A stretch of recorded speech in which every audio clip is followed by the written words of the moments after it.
J.V. Stalin. Marxism and Problems of Linguistics. First published in the June 20, July 4, and August 2, 1950 issues of Pravda. Source: Marxism and Problems of Linguistics. By J.V. Stalin, Foreign Languages Publishing House, Moscow. Concerning Marxism in linguistics. A group of younger comrades have asked me to give my opinion in the press on problems relating to linguistics, particularly in reference to Marxism in linguistics. I am not a linguistic expert and, of course, cannot fully satisfy the request of the comrades. As to Marxism in linguistics, as in other social sciences, this is something directly in my field. I have therefore consented to answer a number of questions put by the comrades. Question: is it true that language is a superstructure on the base?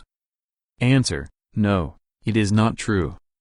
The base is the economic structure of society at the given stage of its development.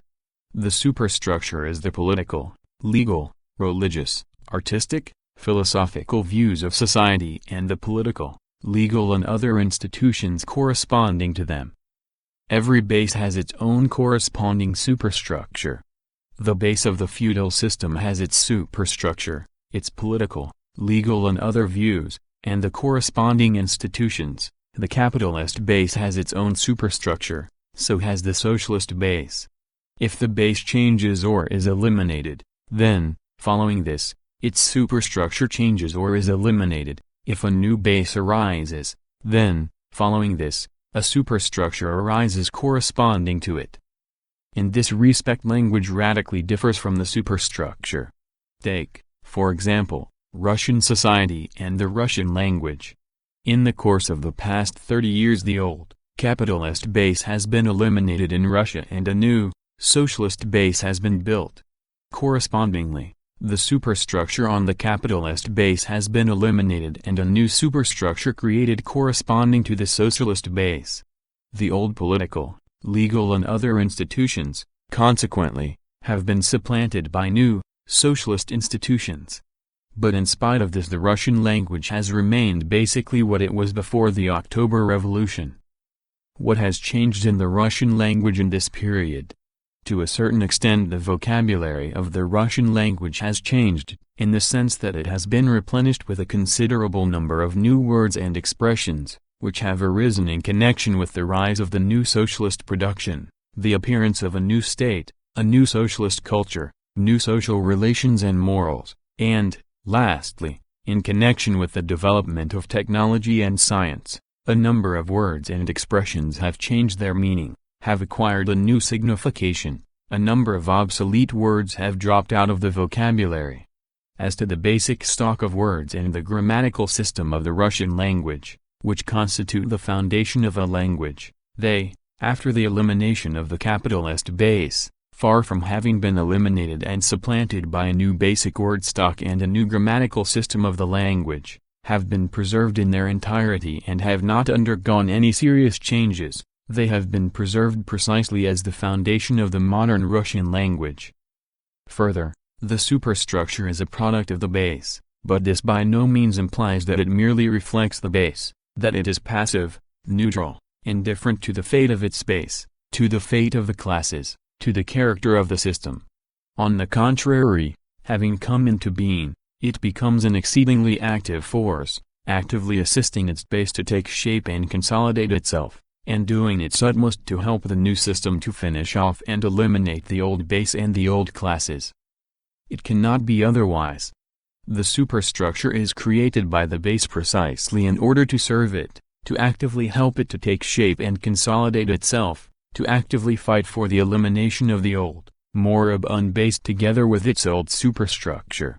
The superstructure has only to renounce this role of auxiliary. It has only to pass from a position of active defense of its base to one of indifference towards it, to adopt an equal attitude to all classes, and it loses its virtue and ceases to be a superstructure.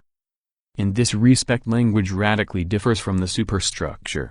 Language is not a product of one or another base, old or new, within the given society, but of the whole course of the history of the society and of the history of the bases for many centuries.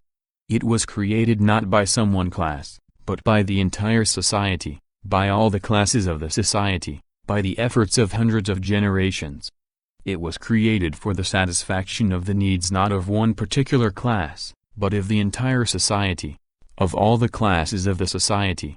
Precisely for this reason it was created as a single language for the society, common to all members of that society, as the common language of the whole people.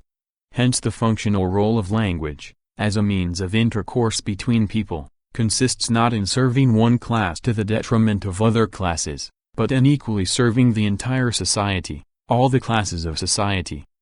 This in fact explains why a language may equally serve both the old, moribund system and the new, rising system, both the old base and the new base, both the exploiters and the exploited. It is no secret to anyone that the Russian language served Russian capitalism and Russian bourgeois culture before the October Revolution just as well as it now serves the socialist system and socialist culture of Russian society. The same must be said of the Ukrainian, Byelorussian, Uzbek, Kazakh, Georgian, Armenian, Estonian, Latvian, Lithuanian, Moldavian, Tatar, Azerbaijanian, Bashkirian, Turkmenian and other languages of the Soviet nations. They served the old, bourgeois system of these nations just as well as they serve the new, socialist system. It cannot be otherwise. Language exists, language has been created precisely in order to serve society as a whole, as a means of intercourse between people, in order to be common to the members of society and constitute the single language of society, serving members of society equally, irrespective of their class status. A language has only to depart from this position of being a language common to the whole people, it has only to give preference and support to some one social group to the detriment of other social groups of the society, and it loses its virtue, ceases to be a means of intercourse between the people of the society, and becomes the jargon of some social group, degenerates and is doomed to disappear. In this respect, while it differs in principle from the superstructure, language does not differ from instruments of production, from machines, let us say, which are as indifferent to classes as is language and may, like it, equally serve a capitalist system and a socialist system. Further, the superstructure is the product of one epoch, the epoch in which the given economic base exists and operates. The superstructure is therefore short-lived. It is eliminated and disappears with the elimination and disappearance of the given base. Language, on the contrary, is the product of a whole number of epochs, in the course of which it takes shape, is enriched, develops and is smoothened. A language therefore lives immeasurably longer than any base or any superstructure.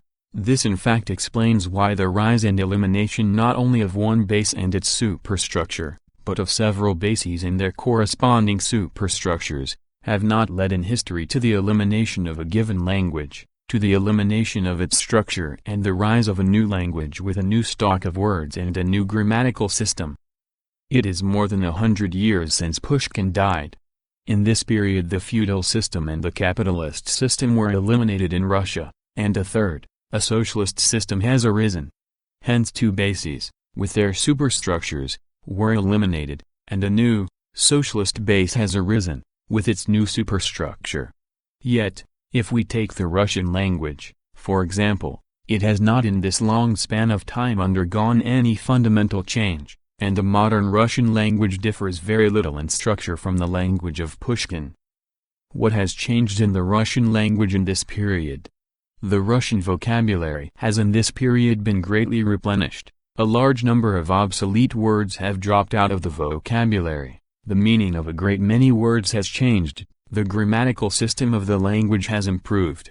As to the structure of Pushkin's language, with its grammatical system and its basic stock of words, in all essentials it has remained as the basis of modern Russian. And this is quite understandable. Indeed, what necessity is there, after every revolution, for the existing structure of the language, its grammatical system and basic stock of words to be destroyed and supplanted by new ones, as is usually the case with the superstructure? What object would there be in calling water, earth, mountain, forest, fish, man, to walk, to do, to produce, to trade, etc., not water, earth, mountain, etc., but something else. What object would there be in having the modification of words in a language and the combination of words in sentences follow not the existing grammar, but some entirely different grammar? What would the revolution gain from such an upheaval in language? History in general never does anything of any importance without some special necessity for it. What, one asks, can be the necessity for such a linguistic revolution, if it has been demonstrated that the existing language and its structure are fundamentally quite suited to the needs of the new system? The old superstructure can and should be destroyed and replaced by a new one in the course of a few years, in order to give free scope for the development of the productive forces of society. But how can an existing language be destroyed and a new one built in its place in the course of a few years without causing anarchy in social life and without creating the threat of the disintegration of society? Who but a Don Quixote could set himself such a task? Lastly, one other radical distinction between the superstructure and language. The superstructure is not directly connected with production, with man's productive activity. It is connected with production only indirectly, through the economy, through the base. The superstructure therefore reflects changes in the level of development of the productive forces not immediately and not directly, but only after changes in the base, through the prism of the changes wrought in the base by the changes in production. This means that the sphere of action of the superstructure is narrow and restricted. Language, on the contrary, is connected with man's productive activity directly, and not only with man's productive activity, but with all his other activity in all his spheres of work, from production to the base, and from the base to the superstructure. For this reason language reflects changes in production immediately and directly, without waiting for changes in the base. For this reason the sphere of action of language, which embraces all fields of man's activity, is far broader and more comprehensive than the sphere of action of the superstructure. More, it is practically unlimited. It is this that primarily explains why language, or rather its vocabulary, is in a state of almost constant change. The continuous development of industry and agriculture, of trade and transport, of technology and science, demands that language should replenish its vocabulary with new words and expressions needed for their functioning. And language, directly reflecting these needs, does replenish its vocabulary with new words, and perfects its grammatical system. Hence, a Marxist cannot regard language as a superstructure on the base. b. To confuse language and superstructure is to commit a serious error. Question: is it true that language always was and is class language, that there is no such thing as language which is the single and common language of a society, a non-class language common to the whole people? Answer: no, it is not true. It is not difficult to understand that in a society which has no classes there can be no such thing as a class language. There were no classes in the primitive communal clan system, and consequently there could be no class language. The language was then the single and common language of the whole community. The objection that the concept class should be taken as covering every human community, including the primitive communal community, is not an objection but a playing with words that is not worth refuting.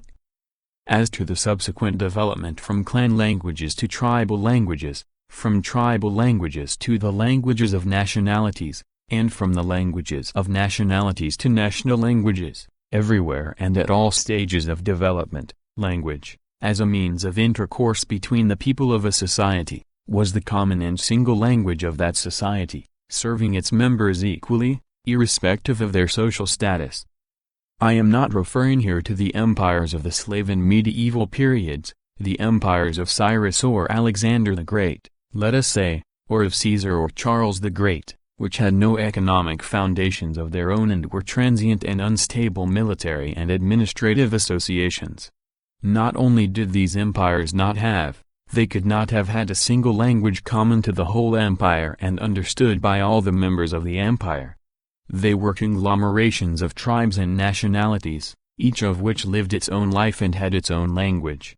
Consequently, it is not these or similar empires I have in mind, but the tribes and nationalities composing them, which had their own economic foundations and their own languages, evolved in the distant past. History tells us that the languages of these tribes and nationalities were not class languages, but languages common to the whole of a tribe or nationality, and understood by all its people. Side by side with this, there were, of course, dialects, local vernaculars, but they were dominated by and subordinated to the single and common language of the tribe or nationality. Later, with the appearance of capitalism, the elimination of feudal division and the formation of national markets, nationalities developed into nations, and the languages of nationalities into national languages. History shows that national languages are not class, but common languages, common to all the members of each nation and constituting the single language of that nation. It has been said above that language, as a means of intercourse between the people of a society, serves all classes of society equally, and in this respect displays what may be called an indifference to classes. But people, the various social groups, the classes, are far from being indifferent to language. They strive to utilize the language in their own interests, to impose their own special lingo, their own special terms, their own special expressions upon it. The upper strata of the propertied classes, who have divorced themselves from and detest the people, the aristocratic nobility, the upper strata of the bourgeoisie, particularly distinguish themselves in this respect. Class dialects, jargons, high society languages are created.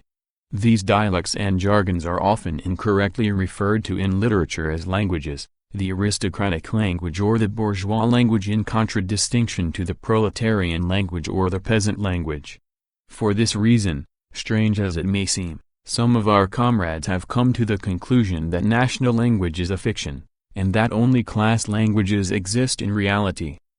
There is nothing, I think, more erroneous than this conclusion. Can these dialects and jargons be regarded as languages? Certainly not. They cannot, firstly, because these dialects and jargons have no grammatical systems or basic word stocks of their own, they borrow them from the national language.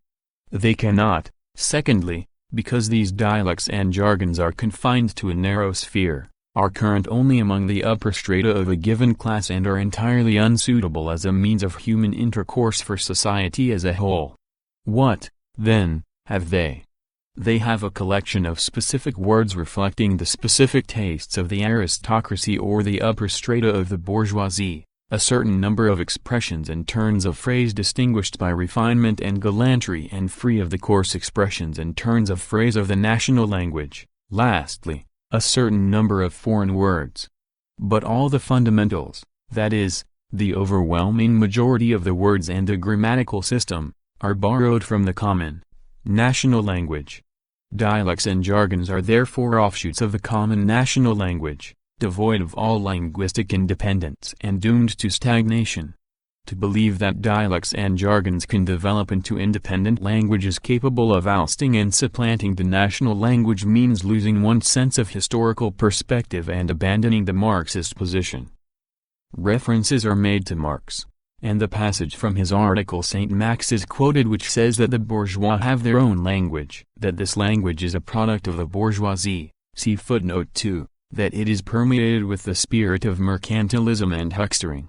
Certain comrades cite this passage with the idea of proving that Marx believed in the class character of language and denied the existence of a single national language. If these comrades were impartial, they should have cited another passage from this same article St. Max, where Marx, touching on the ways single national languages arose, speaks of the concentration of dialects into a single national language resulting from economic and political concentration. See footnote 3. Marx, consequently, did recognize the necessity of a single national language, as a higher form, to which dialects, as lower forms, are subordinate. What, then, can this bourgeois language be which Marx says is a product of the bourgeoisie? Did Marx consider it as much a language as the national language, with a specific linguistic structure of its own? Could he have considered it such a language? Of course, not. Marx merely wanted to say that the bourgeois had polluted the single national language with their huckster's lingo, that the bourgeois, in other words, have their huckster's jargon. It thus appears that these comrades have misrepresented Marx. and they misrepresented him because they quoted Marx not like Marxists but like dogmatists, without delving into the essence of the matter. References are made to Engels, and the words from his The Condition of the Working Class in England are cited, where he says that in Britain the working class has gradually become a race wholly apart from the English bourgeoisie, that the workers speak other dialects, have other thoughts and ideals, other customs and moral principles, a different religion and other politics than those of the bourgeoisie. See footnote 4. Certain comrades conclude from this passage that Engels denied the necessity of a common national language, that he believed, consequently, in the class character of language. True, Engels speaks here of dialects, not languages, fully realizing that, being an offshoot of the national language, a dialect cannot supplant the national language. But apparently, these comrades regard the existence of a difference between a language and a dialect with no particular enthusiasm. It is obvious that the quotation is inappropriate, because Engels here speaks not of class languages but chiefly of class thoughts, ideals, customs, moral principles, religion, politics. It is perfectly true that the thoughts, ideals, customs, moral principles, religion and politics of bourgeois and proletarians are directly antithetical. But what has this to do with national language, or the class character of language? Can the existence of class antagonisms in society serve as an argument in favor of the class character of language, or against the necessity of a single national language? Marxism says that a common language is one of the cardinal earmarks of a nation, although knowing very well that there are class antagonisms within the nation. Do the comrades referred to recognize this Marxist thesis? References are made to Lafargue, see footnote 5. And it is said that in his pamphlet The French Language Before and After the Revolution he recognizes the class character of language and denies the necessity of a national language common to the whole people. That is not true. Lafargue does indeed speak of a noble or aristocratic language and of the jargons of various strata of society. But these comrades forget that Lafargue, who was not interested in the difference between languages and jargons and referred to dialects now as artificial languages, now as jargons, definitely says in this pamphlet that the artificial language which distinguished the aristocracy arose out of the language common to the whole people, which was spoken both by bourgeois and artisan, by town and country. Consequently, Lafargue recognizes the existence and necessity of a common language of the whole people, and fully realizes that the aristocratic language and other dialects and jargons are subordinate to and dependent on the language common to the whole people. It follows that the reference to Lafargue is wide of the mark. References are made to the fact that at one time in England the feudal lords spoke for centuries in French, while the English people spoke English, and this is alleged to be an argument in favor of the class character of language and against the necessity of a language common to the whole people. But this is not an argument, it is rather an anecdote.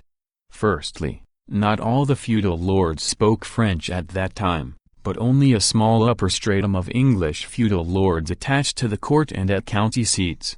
Secondly, it was not some class language they spoke, but the ordinary language common to all the French people. Thirdly, we know that in the course of time this French language fad disappeared without a trace, yielding place to the English language common to the whole people.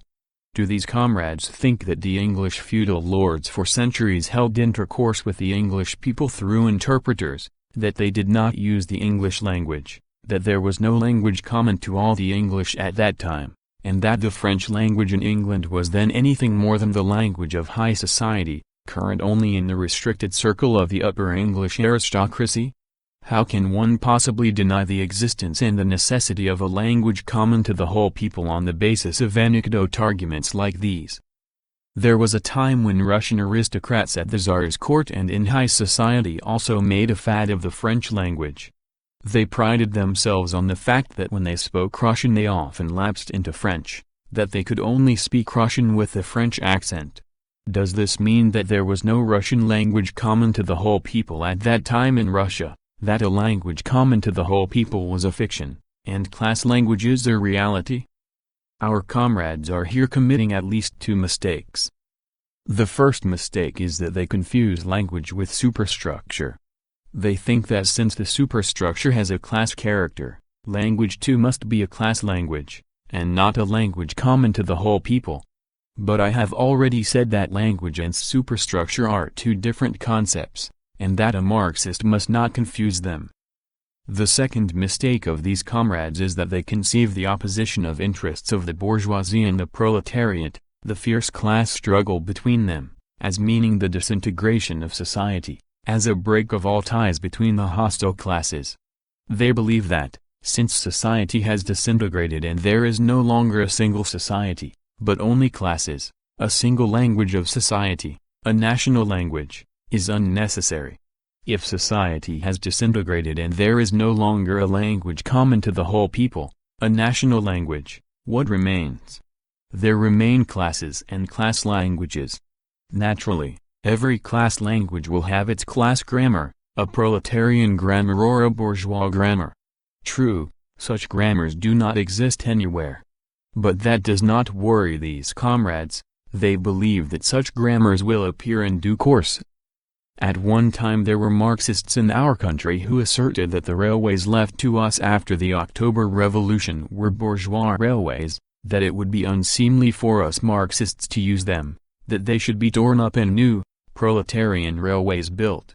For this they were nicknamed troglodytes.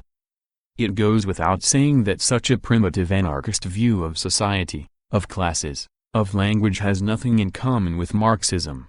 But it undoubtedly exists and continues to prevail in the minds of certain of our muddled comrades. It is of course wrong to say that, because of the existence of a fierce class struggle, society has split up into classes which are no longer economically connected with one another in one society. On the contrary, as long as capitalism exists, the bourgeois and the proletarians will be bound together by every economic thread as parts of a single capitalist society. The bourgeois cannot live and enrich themselves unless they have wage laborers at their command. The proletarians cannot survive unless they hire themselves to the capitalists. If all economic ties between them were to cease, it would mean the cessation of all production, and the cessation of all production would mean the doom of society, the doom of the classes themselves. Naturally, no class wants to incur self-destruction. Consequently, however sharp the class struggle may be, it cannot lead to the disintegration of society. Only ignorance of Marxism and complete failure to understand the nature of language could have suggested to some of our comrades the fairy tale about the disintegration of society, about class languages, and class grammars. Reference is further made to Lenin, and it is pointed out that Lenin recognized the existence of two cultures under capitalism, bourgeois and proletarian, and that the slogan of national culture under capitalism is a nationalist slogan. All this is true and Lenin is absolutely right here. But what has this to do with the class character of language? When these comrades refer to what Lenin said about two cultures under capitalism, it is evidently with the idea of suggesting to the reader that the existence of two cultures, bourgeois and proletarian, in society means that there must also be two languages, inasmuch as language is linked with culture. And, consequently, that Lenin denies the necessity of a single national language, and, consequently, that Lenin believes in class languages. The mistake these comrades make here is that they identify and confuse language with culture. But culture and language are two different things. Culture may be bourgeois or socialist, but language, as a means of intercourse, is always a language common to the whole people and can serve both bourgeois and socialist culture. Is it not a fact that the Russian, the Ukrainian, the Uzbek languages are now serving the socialist culture of these nations just as well as they served their bourgeois cultures before the October Revolution? Consequently, these comrades are profoundly mistaken when they assert that the existence of two different cultures leads to the formation of two different languages and to the negation of the necessity of a single language. When Lenin spoke of two cultures, he proceeded precisely from the thesis that the existence of two cultures cannot lend to the negation of a single language and to the formation of two languages, that there must be a single language. When the Bundists, see footnote 6, accused Lenin of denying the necessity of a national language and of regarding culture as non-national, Lenin, as we know, vigorously protested and declared that he was fighting against bourgeois culture, and not against national languages, the necessity of which he regarded as indisputable. It is strange that some of our comrades should be trailing in the footsteps of the Bundists. As to a single language, the necessity of which Lenin is alleged to deny, it would be well to pay heed to the following words of Lenin. Language is the most important means of human intercourse.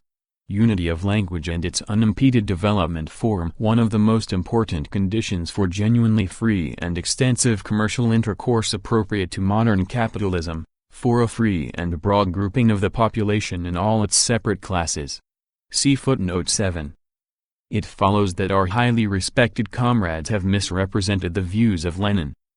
Reference, lastly, is made to Stalin. The poem Stalin is quoted which says that the bourgeoisie and its nationalist parties were and remain in this period the chief directing force of such nations. See footnote 8. This is all true. The bourgeoisie and its nationalist party really do direct bourgeois culture, just as the proletariat and its internationalist party direct proletarian culture. But what has this to do with the class character of language? Do not these comrades know that national language is a form of national culture, that a national language may serve both bourgeois and socialist culture? Are our comrades unaware of the well-known formula of the Marxists that the present Russian, Ukrainian, Byelorussian and other cultures are socialist in content and national in form, that is, in language? Do they agree with this Marxist formula? The mistake our comrades commit here is that they do not see the difference between culture and language, and do not understand that culture changes in content with every new period in the development of society, whereas language remains basically the same through a number of periods, equally serving both the new culture and the old. Hence, a. Language, as a means of intercourse, always was and remains the single language of a society, common to all its members. b. The existence of dialects and jargons does not negate but confirms the existence of a language common to the whole of the given people, of which they are offshoots and to which they are subordinate. c. The class character of language formula is erroneous and non-Marxist. Question: what are the characteristic features of language? Answer: language is one of those social phenomena which operate throughout the existence of a society. It arises and develops with the rise and development of a society. It dies when the society dies. Apart from society there is no language. Accordingly, language and its laws of development can be understood only if studied in inseparable connection with the history of society, with the history of the people to whom the language under study belongs, and who are its creators and repositories. Language is a medium, an instrument with the help of which people communicate with one another, exchange thoughts and understand each other. Being directly connected with thinking, language registers and fixes in words, and in words combined into sentences, the results of the process of thinking and achievements of man's cognitive activity, and thus makes possible the exchange of thoughts in human society. Exchange of thoughts is a constant and vital necessity, for without it, it is impossible to coordinate the joint actions of people in the struggle against the forces of nature, in the struggle to produce the necessary material values. Without it, it is impossible to ensure the success of society's productive activity, and, hence, the very existence of social production becomes impossible. Consequently, without a language understood by a society and common to all its members, that society must cease to produce, must disintegrate and cease to exist as a society. In this sense, language, while it is a medium of intercourse, is at the same time an instrument of struggle and development of society. As we know, all the words in a language taken together constitute what is known as its vocabulary. The chief thing in the vocabulary of a language is its basic stock of words, which includes also all the root words, as its kernel. It is far less extensive than the language's vocabulary, but it persists for a very long time, for centuries, and provides the language with a basis for the formation of new words. The vocabulary reflects the state of the language. The richer and more diversified the vocabulary, the richer and more developed the language. However, by itself, The vocabulary does not constitute the language, it is rather the building material of the language. Just as in construction work the building materials do not constitute the building, although the latter cannot be constructed without them, so too the vocabulary of a language does not constitute the language itself, although no language is conceivable without it. But the vocabulary of a language assumes tremendous importance when it comes under the control of grammar, which defines the rules governing the modification of words and the combination of words into sentences, and thus makes the language a coherent and significant function. Grammar, morphology, syntax, is the collection of rules governing the modification of words and their combination into sentences. It is therefore thanks to grammar that it becomes possible for language to invest man's thoughts in a material linguistic integument.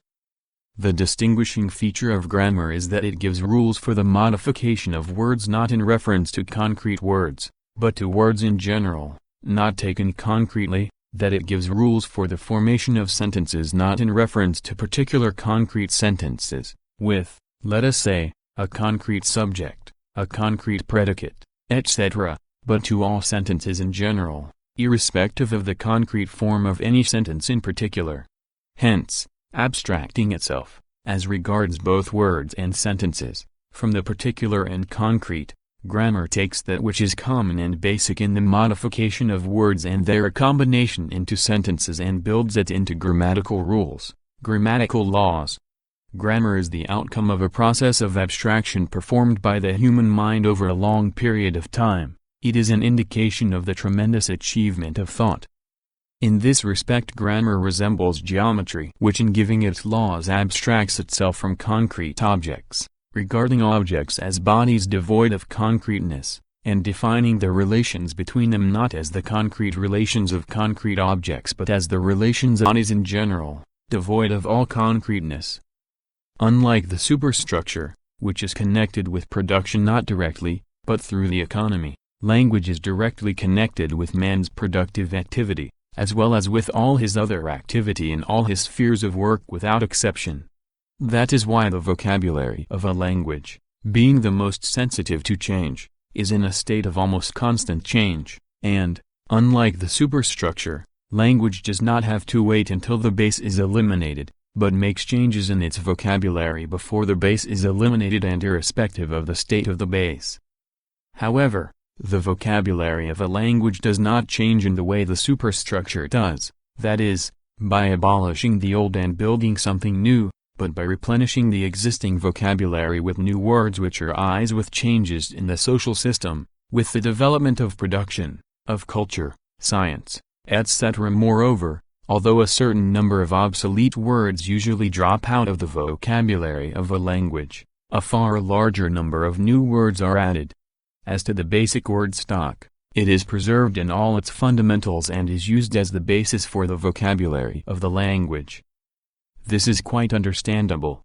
There is no necessity to destroy the basic word stock when it can be effectively used through the course of several historical periods, not to speak of the fact that, it being impossible to create a new basic word stock in a short time, the destruction of the basic word stock accumulated in the course of centuries would result in paralysis of the language, in the complete disruption of intercourse between people.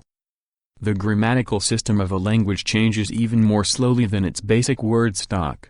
Elaborated in the course of epochs, and having become part of the flesh and blood or the language, the grammatical system changes still more slowly than the basic word stock.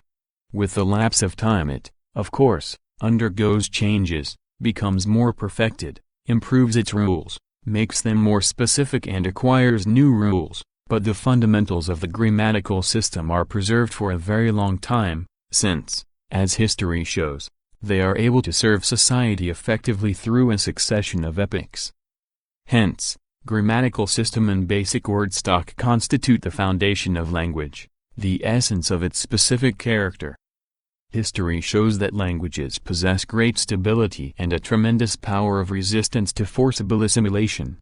Some historians, instead of explaining this phenomenon, confine themselves to expressing their surprise at it. But there is no reason for surprise whatsoever. Languages owe their stability to the stability of their grammatical systems and basic word stocks. The Turkish assimilators strove for hundreds of years to mutilate, shatter and destroy the languages of the Balkan peoples. During this period the vocabulary of the Balkan languages underwent considerable change. Quite a few Turkish words and expressions were absorbed. There were convergencies and divergencies. Nevertheless, the Balkan languages held their own and survived. Why? Because their grammatical systems and basic word stocks were in the main preserved. It follows from all this that a language, its structure, cannot be regarded as the product of some one epoch.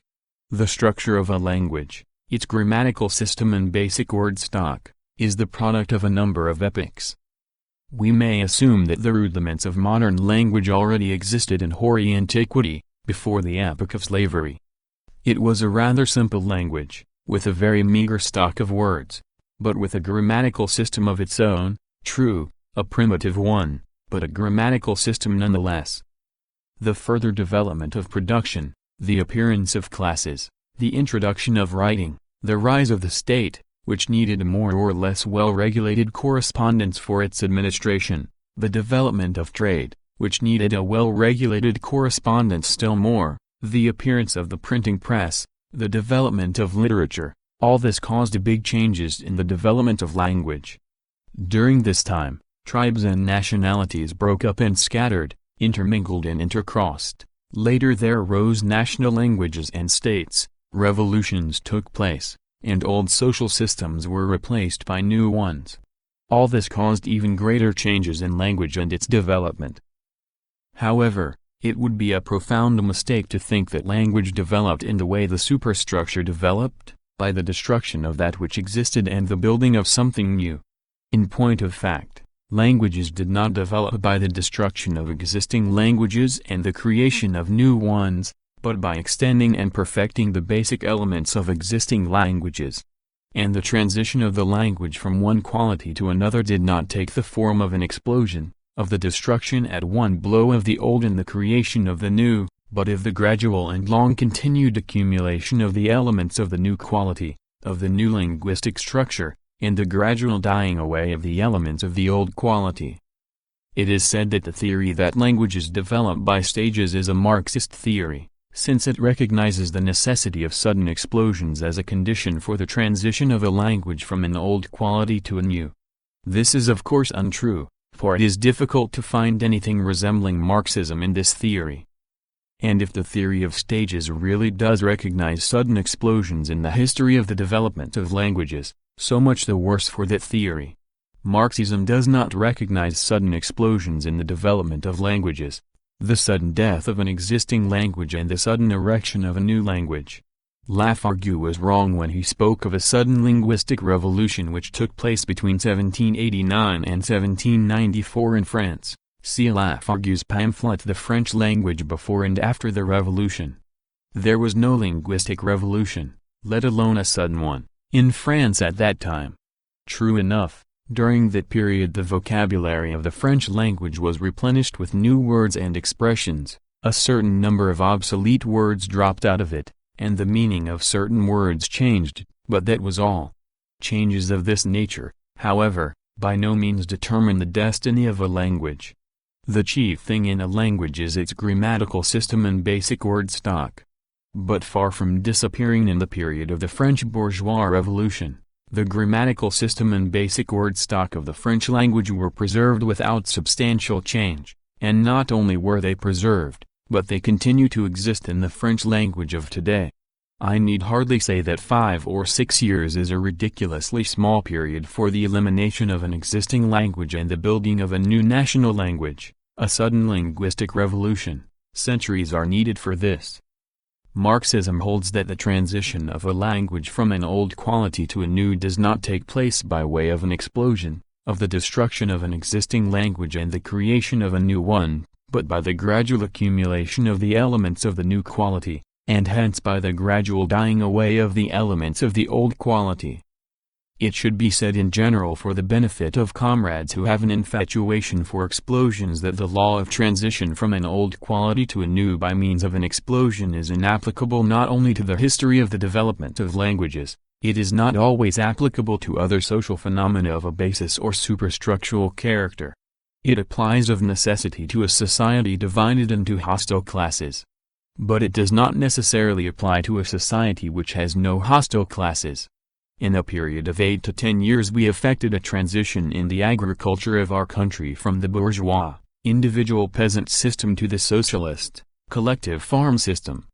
This was a revolution which eliminated the old bourgeois economic system in the countryside and created a new, socialist system.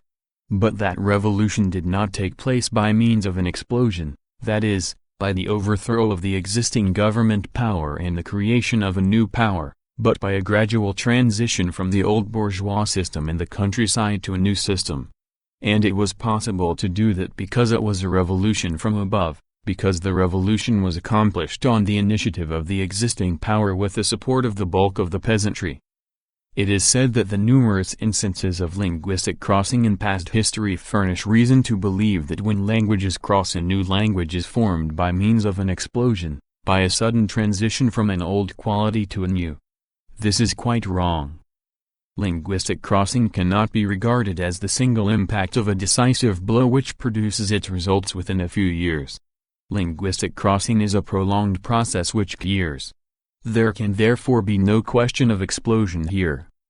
Further, it would be quite wrong to think that the crossing of, say, two languages results in a new, third language which does not resemble either of the languages crossed and differs qualitatively from both of them.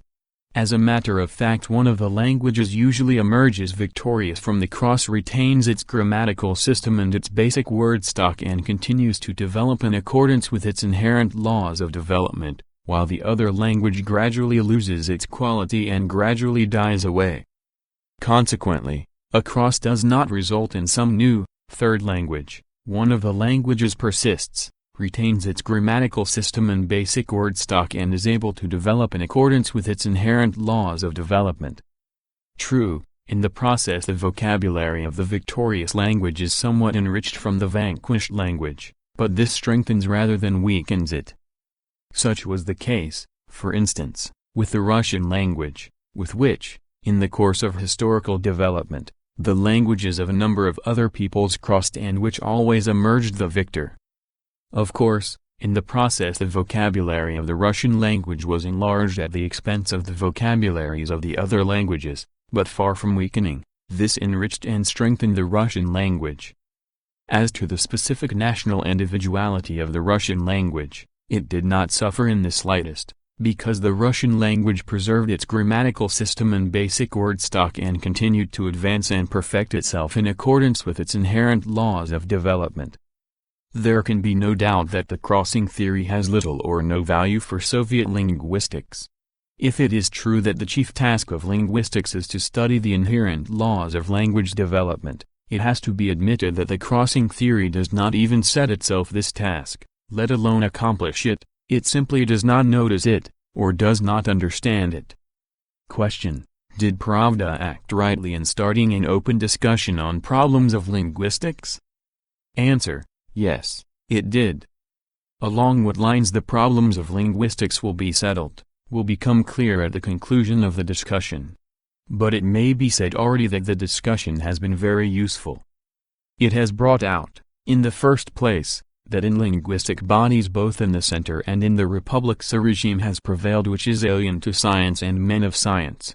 The slightest criticism of the state of affairs in Soviet linguistics, even the most timid attempt to criticize the so-called new doctrine in linguistics, was persecuted and suppressed by the leading linguistic circles.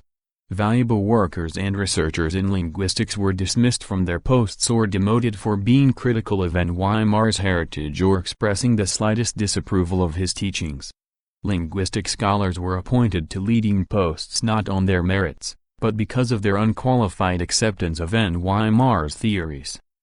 It is generally recognized that no science can develop and flourish without a battle of opinions, without freedom of criticism. But this generally recognized rule was ignored and flouted in the most unceremonious fashion. There arose a close group of infallible leaders, who, having secured themselves against any possible criticism, became a law unto themselves and did whatever they pleased. To give one example, the so-called Baku course, lectures delivered by N.Y. Mar in Baku, which the author himself had rejected and forbidden to be republished, was republished nevertheless by order of this leading caste. Comrade Meshchanov calls them disciples of N.Y. Mar, and included without any reservations in the list of textbooks recommended to students. This means that the students were deceived, a rejected course being suggested to them as a sound textbook. If I were not convinced of the integrity of Comrade Meshchanov and the other linguistic leaders, I would say that such conduct is tantamount to sabotage. How could this have happened? It happened because the Arakcheyev regime, see footnote 9, established in linguistics, cultivates irresponsibility and encourages such arbitrary actions. The discussion has proved to be very useful, first of all because it brought this Arakcheyev regime into the light of day and smashed it to smithereens. But the usefulness of the discussion does not end there. It not only smashed the old regime in linguistics but also brought out the incredible confusion of ideas on cardinal questions of linguistics which prevails among the leading circles in this branch of science. Until the discussion began, the disciples of N.Y. Mar kept silence and glossed over the unsatisfactory state of affairs in linguistics. But when the discussion started, silence became impossible, and they were compelled to express their opinion in the press. And what did we find? It turned out that in N.Y. Mar's teachings there are a whole number of defects, errors, ill-defined problems and sketchy propositions. Why, one asks, have N.Y. Mar's disciples begun to talk about this only now, after the discussion opened? Why did they not see to it before? Why did they not speak about it in due time openly and honestly, as befits scientists? Having admitted some errors of N.Y. Mar, his disciples, it appears, think that Soviet linguistics can only be advanced on the basis of a rectified version of N.Y. Mar's theory, which they consider a Marxist one. No. Save us from N.Y. Mar's Marxism. N.Y. Mar did indeed want to be, and endeavored to be, a Marxist, but he failed to become one. He was nothing but a simplifier and vulgarizer of Marxism, similar to the prolet cultists or the rapists. N.Y. Mar introduced into linguistics the incorrect, non-Marxist formula that language is a superstructure, and got himself into a muddle and put linguistics into a muddle. Soviet linguistics cannot be advanced on the basis of an incorrect formula. N.Y. Mar introduced into linguistics another and also incorrect and non-Marxist formula, regarding the class character of language, and got himself into a muddle and put linguistics into a muddle. Soviet linguistics cannot be advanced on the basis of an incorrect formula which is contrary to the whole course of the history of peoples and languages. N.Y. Mar introduced into linguistics an immodest, boastful, arrogant tone alien to Marxism and tending towards a bald and offhand negation of everything done in linguistics prior to N.Y. Mar. N.Y. Mar shrilly abused the comparative historical method as idealistic. Yet it must be said that, despite its serious shortcomings, the comparative historical method is nevertheless better than N.Y. Mar's really idealistic four-element analysis, see footnote 10, because the former gives a stimulus to work, to a study of languages, while the latter only gives a stimulus to loll in one's armchair and tell fortunes in the teacup of the celebrated four elements. N.Y. Mar haughtily discountenanced every attempt to study groups, families, of languages on the grounds that it was a manifestation of the proto-language theory. See footnote 11, yet it cannot be denied that the linguistic affinity of nations like the Slav nations, say, is beyond question, and that a study of the linguistic affinity of these nations might be of great value to linguistics in the study of the laws of language development. The proto-language theory, I need hardly say, has nothing to do with it. To listen to N.Y. Mar, and especially to his disciples, one might think that prior to N.Y. Mar there was no such thing as the science of language, that the science of language appeared with the new doctrine of N.Y. Mar. Marx and Engels were much more modest. They held that their dialectical materialism was a product of the development of the sciences, including philosophy, in earlier periods. Thus, the discussion was useful also because it brought to light ideological shortcomings in Soviet linguistics. I think that the sooner our linguistics rids itself of Marx's errors, the sooner will it be possible to extricate it from its present crisis. Elimination of the Arakcheyev regime in linguistics, rejection of Marx's errors, and the introduction of Marxism into linguistics, that, in my opinion, is the way in which Soviet linguistics could be put on a sound basis. Pravda, June 20, 1950. Concerning certain problems of linguistics. Reply to Comrade E. Krasheninnikova. Comrade Krasheninnikova. I am answering your questions. Question: Your article convincingly shows that language is neither the base nor the superstructure. Would it be right to regard language as a phenomenon characteristic of both the base and the superstructure, or would it be more correct to regard language as an intermediate phenomenon? Answer: Of course, characteristic of language, as a social phenomenon, is that common feature which is inherent in all social phenomena, including the base and the superstructure, namely, it serves society just as society is served by all other social phenomena, including the base and the superstructure. But this, properly speaking, exhausts that common feature which is inherent in all social phenomena. Beyond this, important distinctions begin between social phenomena. The point is that social phenomena have, in addition to this common feature, their own specific features which distinguish them from each other and which are of primary importance for science. The specific features of the base consist in that it serves society economically. The specific features of the superstructure consist in that it serves society by means of political, legal, aesthetic and other ideas and provides society with corresponding political, legal and other institutions. What then are the specific features of language, distinguishing it from other social phenomena?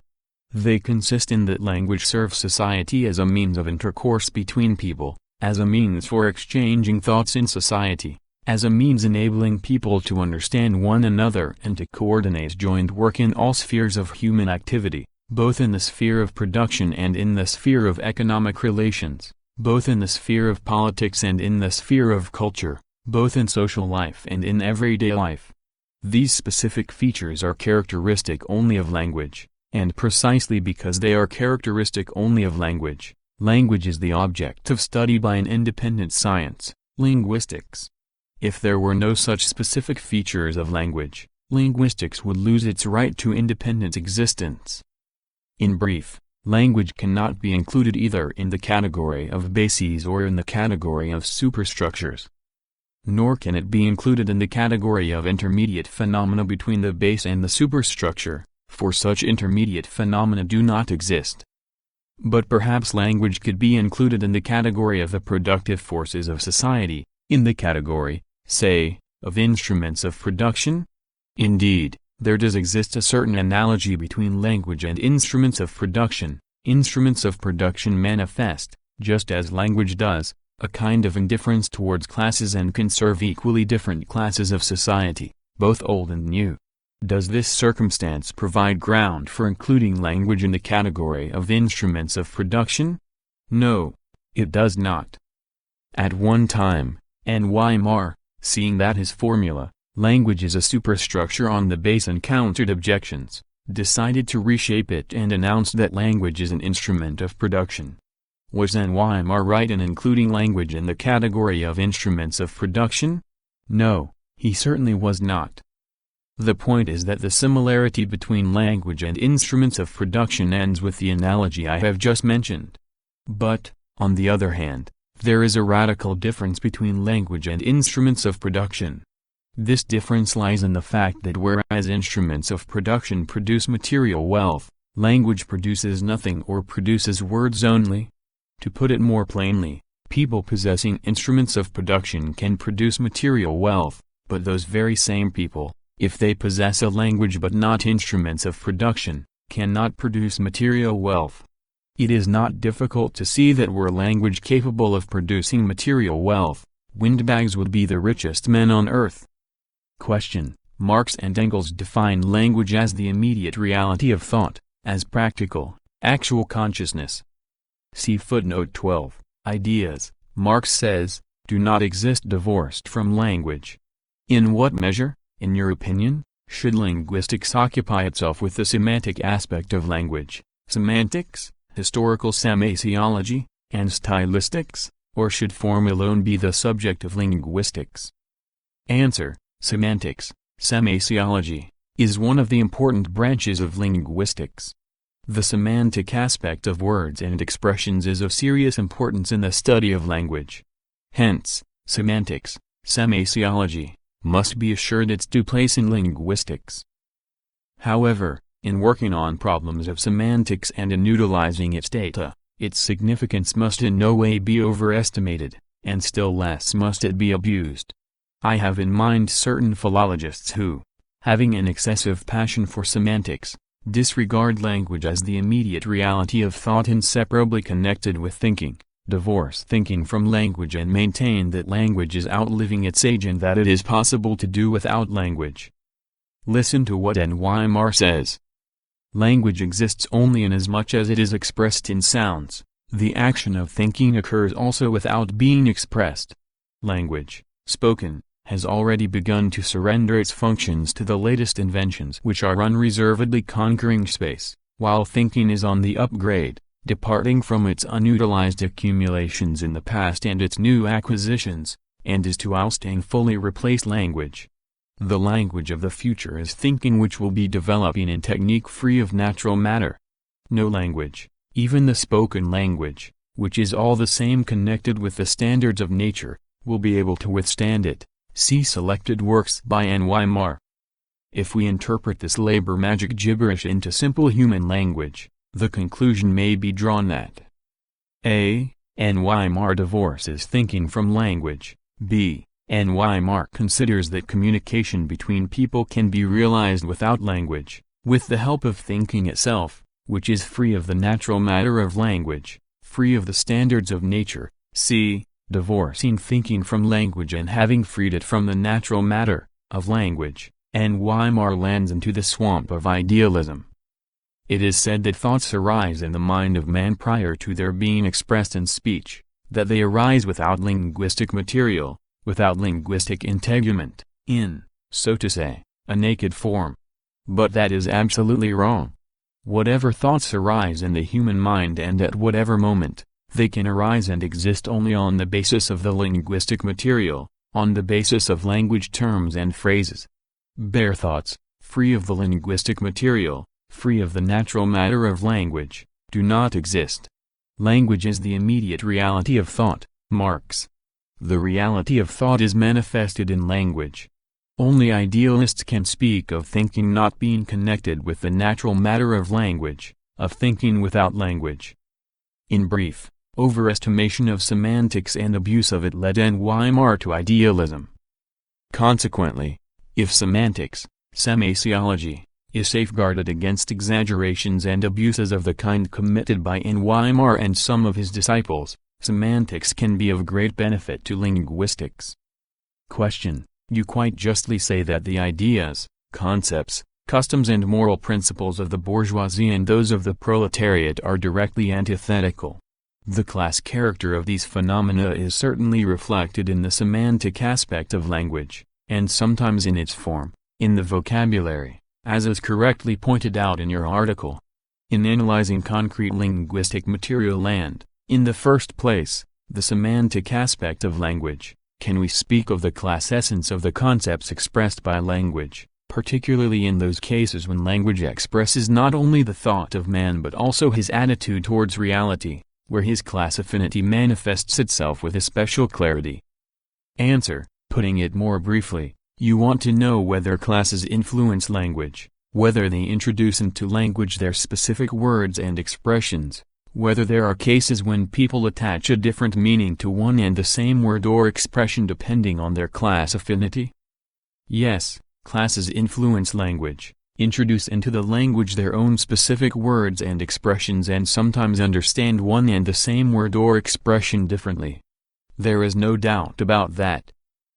However, it does not follow that specific words and expressions, as well as difference in semantics, can be of serious importance for the development of a single language common to the whole people, that they are capable of detracting from its significance or of changing its character.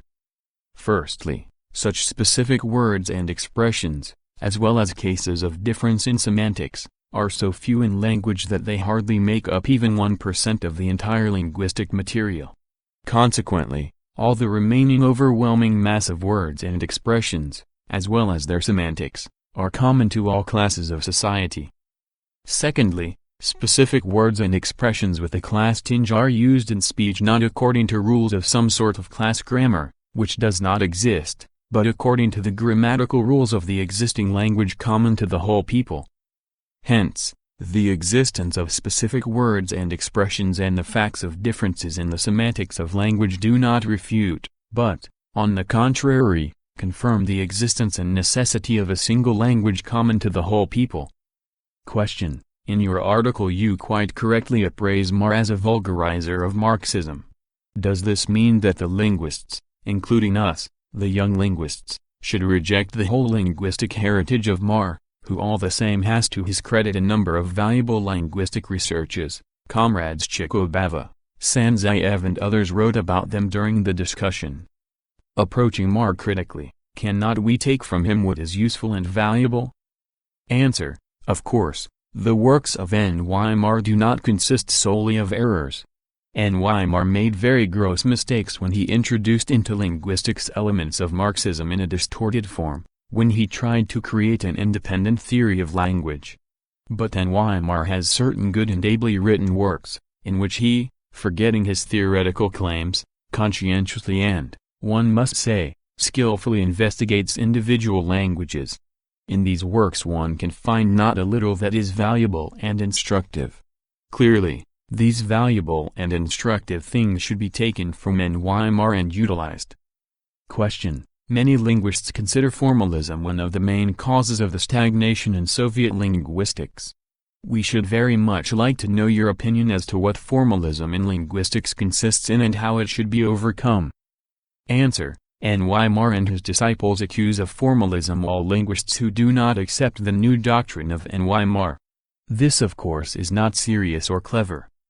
N.Y. Marx considered that grammar is an empty formality, and that people who regard the grammatical system as the foundation of language are formalists.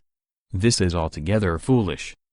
I think that formalism was invented by the authors of the new doctrine to facilitate their struggle against their opponents in linguistics. The cause of the stagnation in Soviet linguistics is not the formalism invented by N.Y. Marx and his disciples, but the Arakcheyev regime and the theoretical gaps in linguistics. The Arakcheyev regime was set up by the disciples of N.Y. Marx. Theoretical confusion was brought into linguistics by N.Y. Marx and his closest colleagues. To put an end to stagnation, both the one and the other must be eliminated. The removal of these plague spots will put Soviet linguistics on a sound basis, will lead it out onto the broad highway and enable Soviet linguistics to occupy first place in world linguistics. Pravda, July 4, 1950. Concerning certain problems of linguistics. June 29, 1950. Reply to Comrade Sanzayev. Esteemed Comrade Sanzayev, I am replying to your letter with considerable delay, for it was only yesterday forwarded to me from the apparatus of the Central Committee. Your interpretation of my standpoint on the question of dialects is absolutely correct.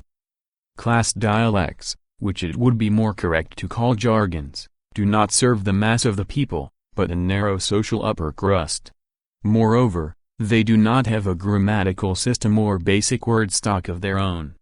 In view of this, they cannot possibly develop into independent languages.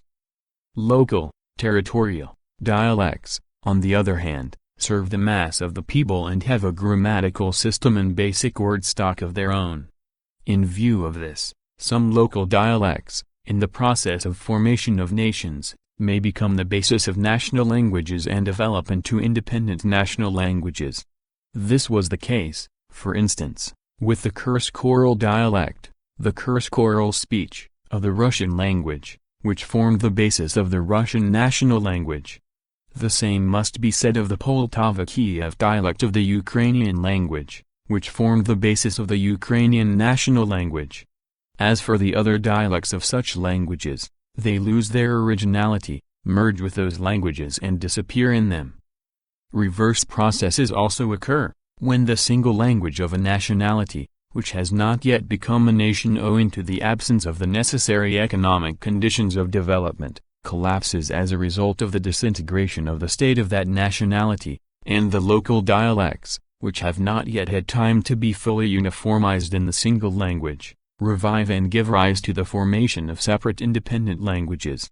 Possibly, this was the case, for example, with the single Mongolian language. Pravda, August 2, 1950. Concerning certain problems of linguistics. To Comrades D. Belkin and S. Führer. July 11, 1950. I have received your letters. Your mistake is that you have confused two different things and substituted another subject for that examined in my reply to Comrade Krashenikova.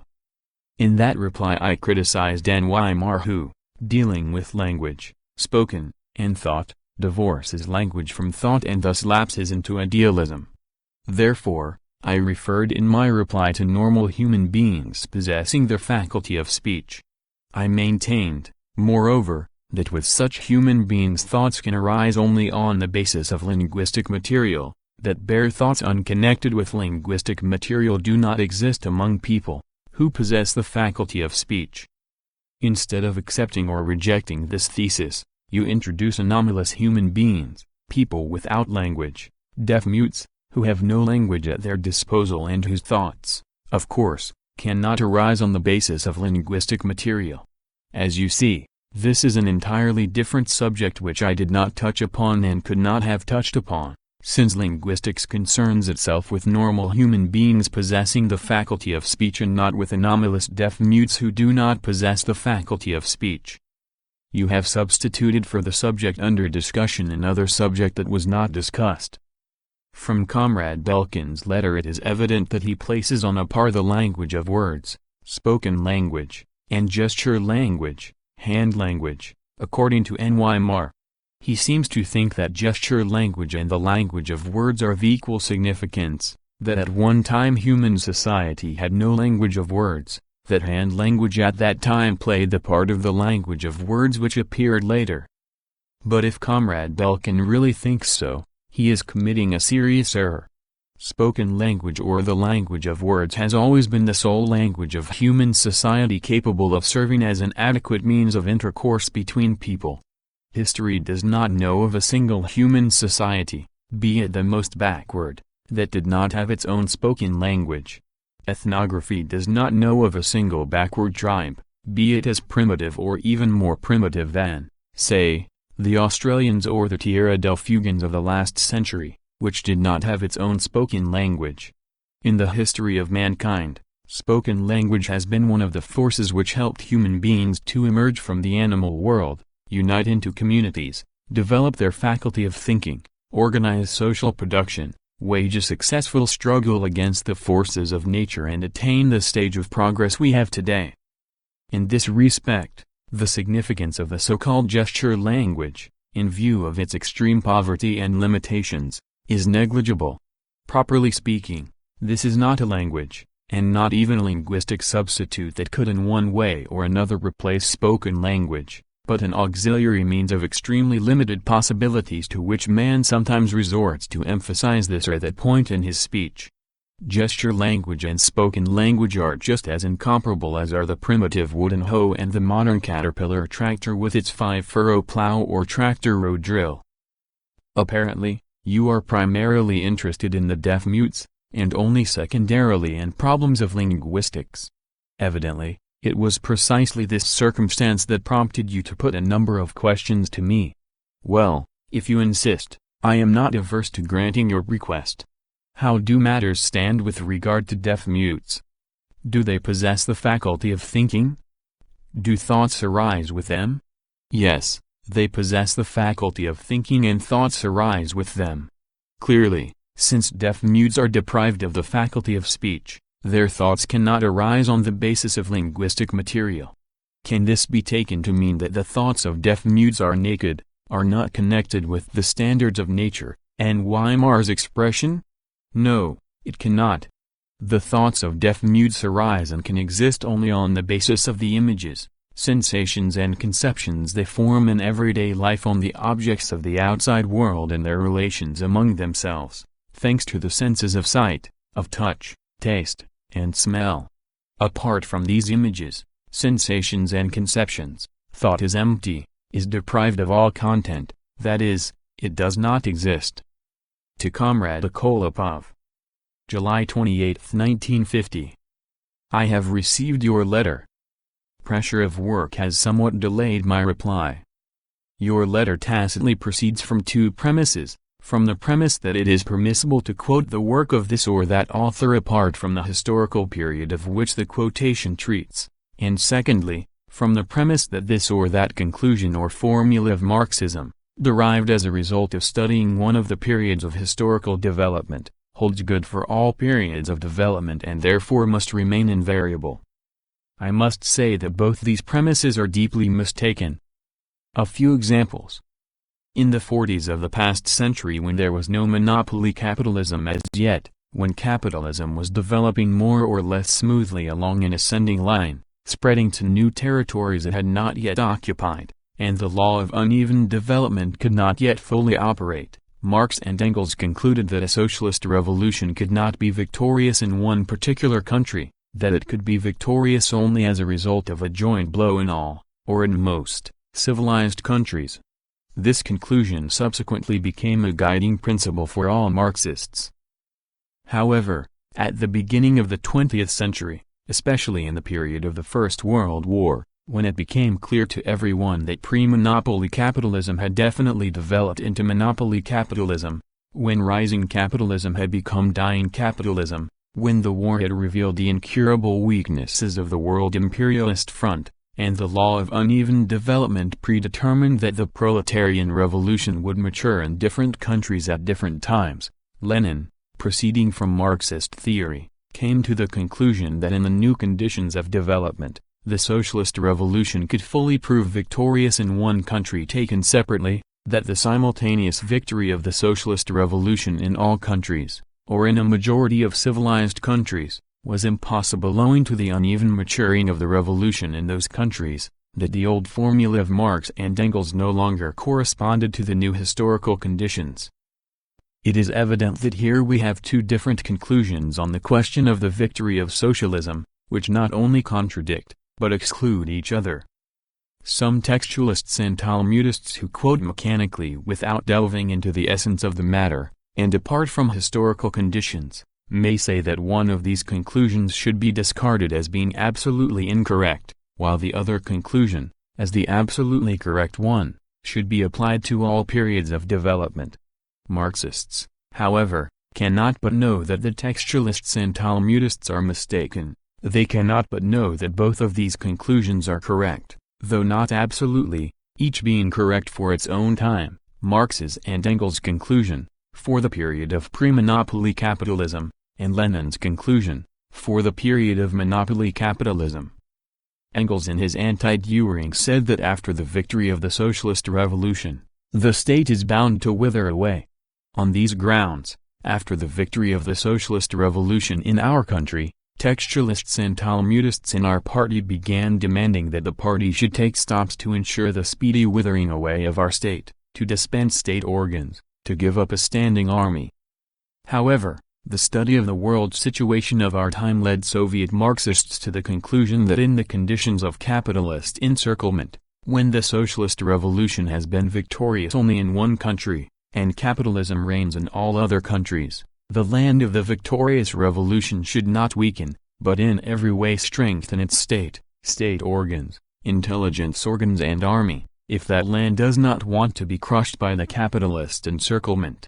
Russian Marxists came to the conclusion that Engels' formula has in view the victory of socialism in all, or in most, countries, that it cannot be applied in the case where socialism is victorious in one country taken separately and capitalism reigns in all the other countries. Evidently, we have here two different formulas regarding the destiny of the socialist state, each formula excluding the other. The textualists and Talmudists may say that this circumstance creates an intolerable situation.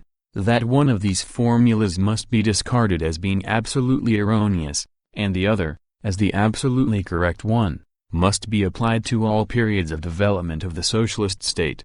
Marxists, however, cannot but know that the textualists and Talmudists are mistaken, for both these formulas are correct though not absolutely, each being correct for its time. The formula of Soviet Marxists, for the period of the victory of socialism in one or several countries, and the formula of Engels, for the period when the consecutive victory of socialism in separate countries will lead to the victory of socialism in the majority of countries, and when the necessary conditions will thus have been created for the application of Engels' formula.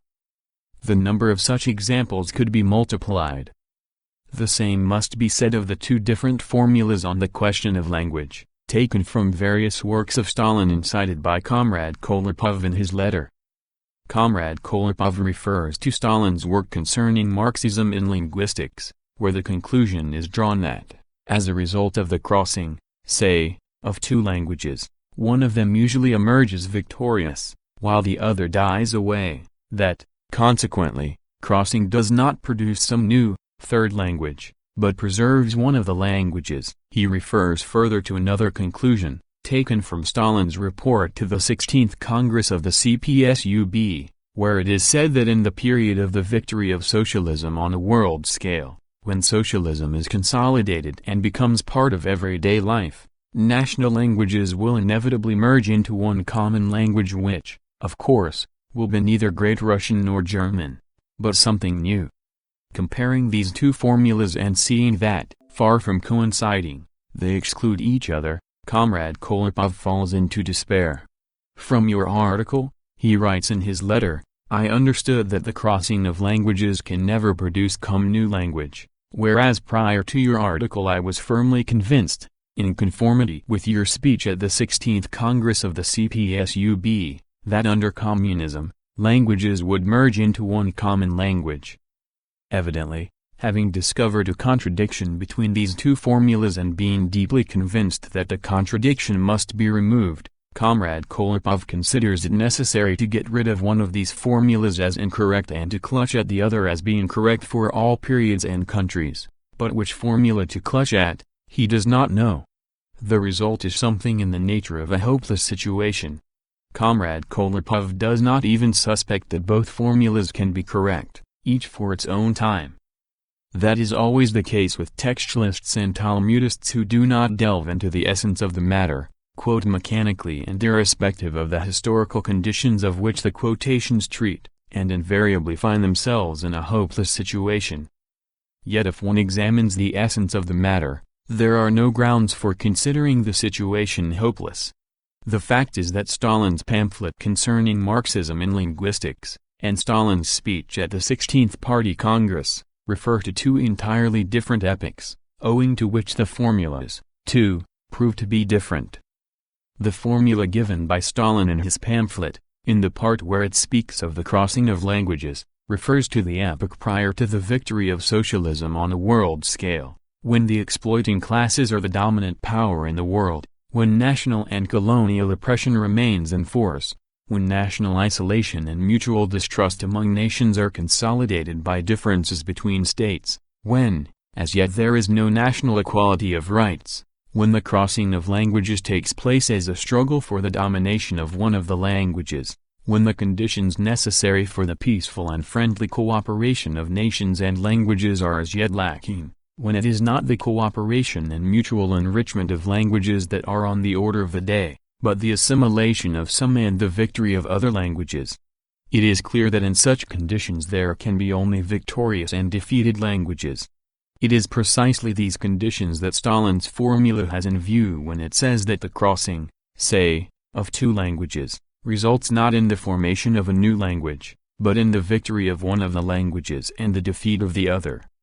As regards the other formula by Stalin, taken from his speech at the 16th Party Congress, in the part that touches on the merging of languages into one common language, it has in view another epoch, namely, the epoch after the victory of socialism on a world scale, when world imperialism no longer exists, when the exploiting classes are overthrown and national and colonial oppression is eradicated, when national isolation and mutual distrust among nations is replaced by mutual confidence and rapprochement between nations, when national equality has been put into practice, when the policy of suppressing and assimilating languages is abolished, when the cooperation of nations has been established, and it is possible for national languages freely to enrich one another through their cooperation.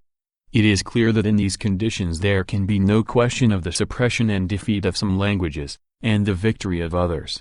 Here we shall have not two languages, one of which is to suffer defeat, while the other is to emerge from the struggle victorious, but hundreds of national languages, out of which, as a result of a prolonged economic, political and cultural cooperation of nations, there will first appear most enriched unified zonal languages, and subsequently the zonal languages will merge into a single international language, which, of course, will be neither German, nor Russian, nor English, but a new language that has absorbed the best elements of the national and zonal languages.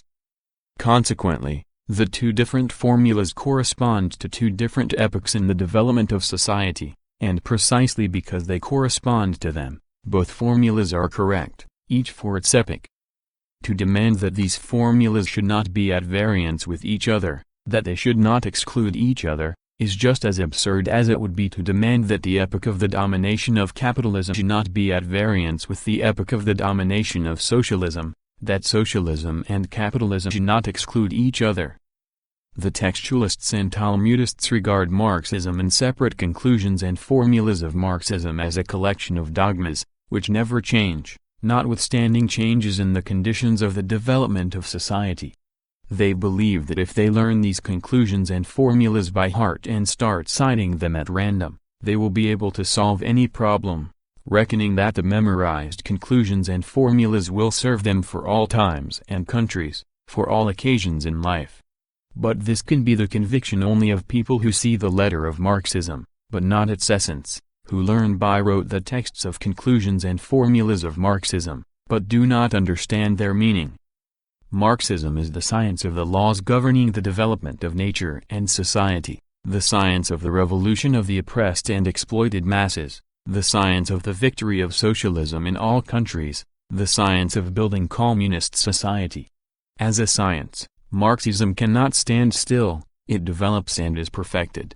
In its development, Marxism cannot but be enriched by new experience, new knowledge, consequently some of its formulas and conclusions cannot but change in the course of time, cannot but be replaced by new formulas and conclusions, corresponding to the new historical tasks. Marxism does not recognize invariable conclusions and formulas, obligatory for all epochs and periods.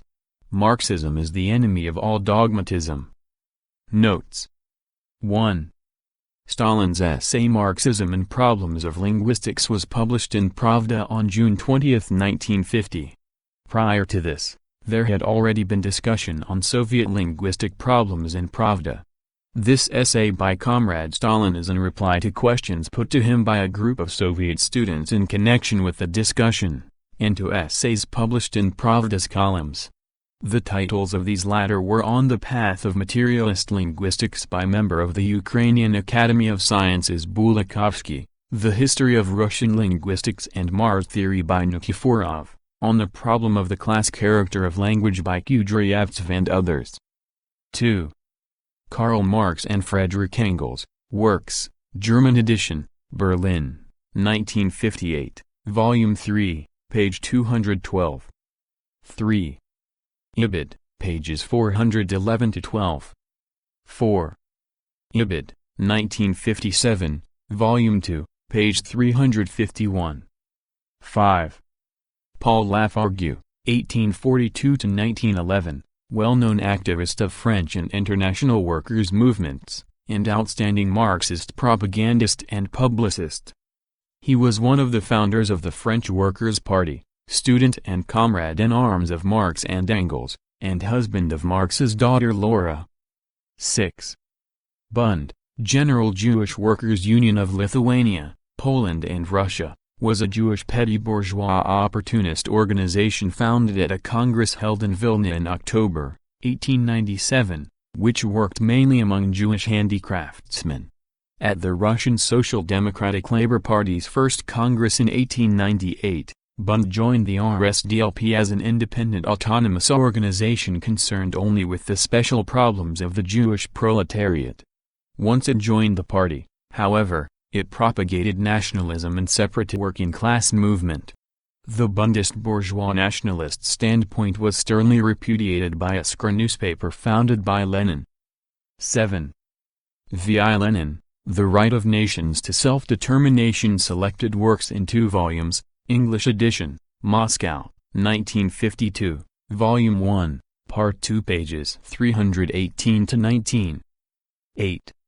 J. V. Stalin, The National Question and Leninism, Works, English edition, Moscow, 1954, Volume 11, page 353. 9. Arakcheyev regime, named after the reactionary politician Count Arakcheyev, was an unrestrained dictatorial police state, warlord despotism and brutal rule enforced in Russia in the first quarter of the 19th century. Stalin uses the term here to indicate Mars' overriding domination in Soviet linguistic circles. 10. For relevant analysis, Mars asserted that pronunciation of mankind's primitive language was evolved from the 4 syllables sal, bur, yan and drash. 11. Proto-language theory, the doctrine of the Indo-European school, which holds that a linguistic family consists of a group of patois, dialects, split from a common primitive parent language. For example, modern Italian, French, Spanish, Portuguese and Romanian are sister languages derived from Latin, and were originally only different patois.